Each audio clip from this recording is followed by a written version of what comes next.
अरकान शिया हुसैनी फ़ंड की जानिब से आप सभी हज़रात का तहे दिल से शुक्रिया अदा करता हूँ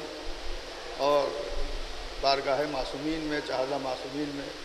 आप तमाम हज़रात की तरफ से और अपनी तरफ से तहनियत और मुबारकबाद पेश करता हूँ, क्योंकि ये उनकी आमद है कि जिन्होंने वहदानियत को भी बचाया, रिसालत को भी बचाया, इमामत को भी बचाया।